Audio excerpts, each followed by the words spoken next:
I was unloading groceries when Tyler appeared in my driveway. My brother's 23-year-old son had that sheepish look he always wore when he needed something. "Hey, Aunt Maria. Quick favor?" He leaned against my car door. "Can I borrow your credit card? Just need $20 for gas." My car got locked because of some fraud alert thing. I hesitated. Tyler had a history of small requests that somehow expanded, but he was family and it was just gas money. "Fine. It's in my wallet on the kitchen counter. Just the gas station, Tyler. I'm tracking everything." "Obviously. Thanks, Aunt Maria. You're the best." He jogged inside. I continued unpacking. 10 minutes later, Tyler returned, handed me the card, and drove off. I thought nothing of it until that evening. My phone buzzed with a purchase alert, then another, and another. I opened my banking app, and my stomach dropped. The transaction scrolled endlessly. Electronics store, $2,100. Clothing boutique, $1,800. Jewelry store, $3,200.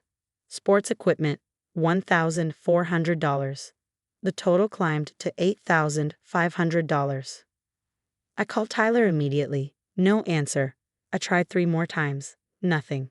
I drove to my brother David's house, my hands gripping the steering wheel so tightly my knuckles turned white. The entire family was there for dinner. Through the window, I could see them laughing around the table. Tyler sat at the head, showing off a new watch that caught the light every time he moved his wrist. I didn't knock. I walked straight in. "Maria." Dad stood up, surprised. His fork clattered against the plate. "We weren't expecting you." "Have you eaten?" Sarah made her famous lasagna. "I need to talk to Tyler." My voice was calm, but my hands shook. I kept them at my sides, willing them to stop trembling. Tyler looked up from his plate, completely relaxed. He was wearing a new designer shirt too. I could see the price tag still tucked into the collar. "What's up, Aunt Maria?" "You spent $8,500 on my credit card today." The room went silent for exactly 2 seconds. I could hear the kitchen clock ticking. David's youngest daughter stopped mid-chew. Mom's wine glass paused halfway to her lips. Then Dad burst out laughing. It was that big, booming laugh he used when he wanted to dismiss something as ridiculous. "Come on, Maria. He's just being young. Boys make mistakes." Dad clapped Tyler on the shoulder hard enough to make him rock forward. "They'll pay you back eventually, right, Tyler?" Tyler nodded eagerly. "Obviously, eventually." "Eventually?" I stared at my father. "He committed credit card fraud. That's a felony." "Fraud is a strong word," David, my brother, said as he wiped his mouth with a napkin and set it down carefully. "He's family. We handle these things privately. We don't throw around legal terms like we're strangers." Mom nodded vigorously. "Exactly. You're being dramatic. It's not like he robbed a bank or hurt anyone. It's just money. You'll get it back." "Just money?" I repeated. "You know what I mean." Mom waved her hand dismissively. "You're comfortable. You have that big job with the fancy title. What's $8,500 to someone like you?" Tyler smirked. He actually smirked at me. "I was going to tell you, Aunt Maria. Just wanted to surprise you with something nice later. You know, pay you back with interest. Maybe take you to a nice dinner or something." "With what money? You don't have a job." The smirk faltered slightly. "I'm between opportunities right now. The job market is tough." "Between opportunities?" I looked at David. "Is that what we're calling it?" David puffed up proudly, defensive. "He's exploring his options, taking his time to find the right fit. Not everyone needs to rush into corporate slavery like you did. Some people have different values." "Different values," I repeated slowly, "like theft."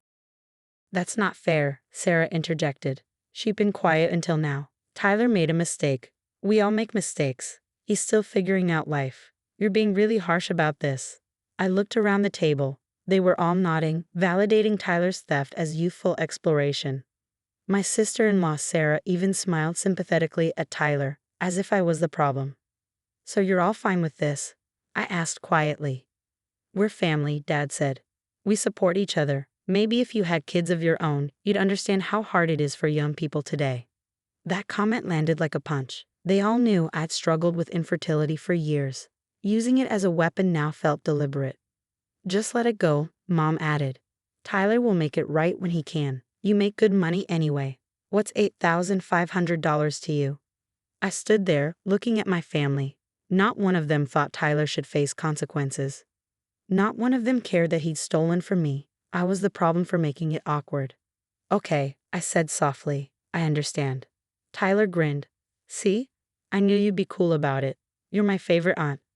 I left without another word.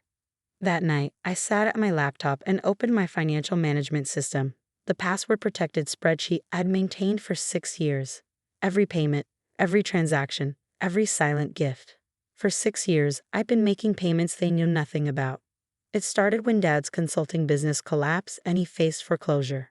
He never asked me directly, but Mom called crying at 2 in the morning. We're losing the house, she sobbed. 40 years of marriage and we're losing our home. The next day, I set up an automatic payment for their mortgage, $3,200 monthly. They thought Dad's freelance work covered it. I never corrected them. When David's wife got sick and medical bills piled up, I quietly paid $87,000 over 2 years for the cancer treatments, the experimental therapy, the specialists. They thought their insurance had better coverage than it did.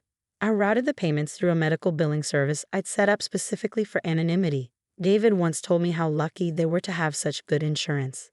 I smiled and said nothing. Mom's car payment? Me, every month for 4 years, $520. She thought she'd gotten an incredible financing deal. Dad's property taxes? Me, $8,400 annually. He thought he'd set up the payment years ago and it just kept processing. David's business loan that saved his company when he was 3 weeks from bankruptcy? I was the silent investor who expected no returns. He thought an angel investor believed in his vision. It was just his sister who loved him. Tyler's college tuition that he dropped out of after 1 semester to find himself. I covered $24,000 before he quit. He never even said thank you, just stopped going to classes and moved back home. The family vacation to Europe they took last year, calling it finally getting ahead financially. I deposited $15,000 into Dad's account with a fake explanation about a class action settlement from some company he'd forgotten he'd done business with. He believed it. They all went to Paris and Rome and sent me postcards. Over 6 years, I'd funneled $340,000 to my family. $340,000. They had no idea. I kept it secret because I didn't want gratitude. I didn't want them to feel indebted. I wanted them to feel stable and secure. I wanted them to sleep well at night, to make plans, to enjoy their lives without the crushing weight of financial stress. But watching them laugh off Tyler's theft, mock my infertility, and treat me like an ATM that should smile while being robbed, something fundamental shifted inside me. I pulled up the authorized payment list. 23 automatic transactions, all linked to my accounts, all keeping my family afloat. I canceled every single one. It took 15 minutes to undo 6 years of silent support. Each click felt like cutting a rope I'd been holding alone for too long. The mortgage payment scheduled for tomorrow, canceled. David's business loan autopay, canceled. Mom's car payment, property taxes, insurance premiums, all of it, gone. I filed a fraud report with my credit card company, listing Tyler by name. Then I called my lawyer and had him draft a demand letter for the $8,500. Finally, I changed my phone number and blocked my entire family on every platform. Then I went to sleep. At 7 the next morning, my new phone rang. Unknown number. I almost didn't answer. Maria? It was David, his voice panicked. What did you do? I don't know what you mean. The mortgage payment bounced. Dad's bank is calling about insufficient funds. They're saying the automatic payment source was terminated. That's unfortunate. Maria, you need to fix this. Dad's freaking out. They're threatening foreclosure proceedings if the payment isn't received by the end of business today. I'm sure Dad's freelance work will cover it, like it has been. Silence. Wait, that was you. All these years? I have to go, David. Maria, wait. I hung up. 10 minutes later, Dad called from Mom's phone. I answered. What have you done? His voice shook with rage. Our mortgage bounced. 6 years we've been making these payments, and suddenly, you haven't been making payments, Dad. I have. $3,200 every month for 72 months. That's $230,400. The line went dead quiet. You've been paying our mortgage, and David's medical bills, and Mom's car, and your property taxes, and the business loan that saved David's company. Should I continue? Why would you? Because you're my family. Because I wanted you to feel secure. Because I loved you. Loved? Past tense? You let Tyler steal $8,500 from me and called it being young. You mocked my infertility. You treated me like an obligation. So yes, past tense. Maria, we didn't know. If we'd known you were helping, you would have what? Treated me with basic respect. Not enabled your grandson to commit fraud against me? That shouldn't require financial leverage, Dad. We can fix this. Just reinstate the payments and we'll talk. No. Maria, please. We'll lose the house. You have until the end of business to figure it out. I suggest Tyler sell his new watch. The $3,200 one he bought with my money should cover about 1 month. I hung up. By noon, my lawyer called. Your family is trying to contact me. Your brother claims there was a verbal agreement about financial support. There wasn't. Every payment was voluntary and can be terminated at will. That's what I told him. He's threatening to sue for promissory estoppel. I laughed. Let him try. I have 6 years of documentation showing gifts, not loans. No contracts, no promises, no obligations. He also mentioned the credit card fraud report. The police contacted Tyler this morning. Your brother wants you to drop the charges. Absolutely not. Understood. I'll communicate that. That evening, Sarah called, crying, Maria, please, David's business loan payment is due. Without it, the bank will call the entire loan. We'll lose everything. You have assets. Sell them. We can't liquidate fast enough. Please, just this one payment. Sarah, where did you think the money was coming from all these years? David said, he said business was good. He said we were finally stable. You were stable because I made you stable. And when Tyler stole from me, you smiled at him sympathetically. I didn't know it was that serious. It was $8,500, Sarah. How is that not serious? She had no answer. Mom called at midnight. Your father had chest pains. The stress is killing him. Is this what you want? What I wanted was to be treated like family instead of an ATM. What I wanted was for Tyler to face consequences instead of being coddled. What I wanted was basic human decency. We made a mistake. Please, Maria. He's your father. And I'm his daughter, the one who kept him house for 6 years while he pretended to be financially independent. Where was his concern for my stress when Tyler robbed me? Tyler's a kid. He's 23. I was supporting this entire family by 25. Stop infantilizing him. The calls continued for 3 days. Each family member took a turn. Anger, then bargaining, then begging. Tyler himself finally called. Aunt Maria, I'm sorry, I really am. I'll pay you back. You're facing criminal charges for credit card fraud. I suggest you get a lawyer instead of calling me. The police said you could drop the charges. It's family. Please.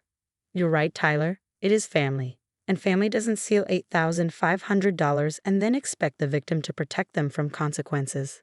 I made a mistake. No. A mistake is grabbing the wrong coffee order. You made multiple deliberate choices over several hours. You committed fraud. Now you face the legal system. He started crying. I hung up. 2 weeks later, my lawyer called with an update. Your father's house entered foreclosure proceedings. Your brother's business loan was called. Tyler took a plea deal for the fraud charges, probation and restitution payments. And my family? Your brother is trying to negotiate a payment plan with the bank. Your parents are looking into downsizing. Tyler got a job at a warehouse to make restitution payments. For the first time in 6 years, they were facing real consequences. No silent savior, no invisible safety net, just reality.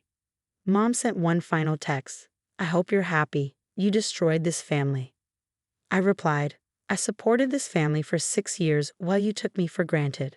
I didn't destroy anything. I just stopped rebuilding what you kept breaking. Then I blocked that number too. 3 months later, I was having coffee when I saw Tyler across the street in a warehouse uniform, loading boxes. He looked exhausted. He saw me, and for a moment our eyes met. Then he looked away and kept working. Dad sold the house and moved to a modest apartment. David's business survived, but he works 7 days a week now. Mom drove a used car with a payment she actually made herself. They learned to budget, to sacrifice, to understand the weight of financial responsibility I carried silently while they spent freely and mocked my generosity. I never reinstated the payments. I never dropped the charges. I never apologized. Because I finally understood something crucial. Sometimes love means holding people accountable. Sometimes family means letting them face the consequences they've earned. Sometimes the most loving thing you can do is stop saving people from themselves. Tyler would pay me $200 monthly for 43 months. Every payment would remind him that actions have consequences, that family isn't a shield from accountability, that the aunt he stole from wasn't the problem, his choices were. And maybe, eventually, they'd understand what I've been trying to teach them all along. Respect isn't bought with money. It's earned through character. And I was done funding their character development. They had $8,500 and 6 years of free support to learn that lesson. Now they could learn it the hard way.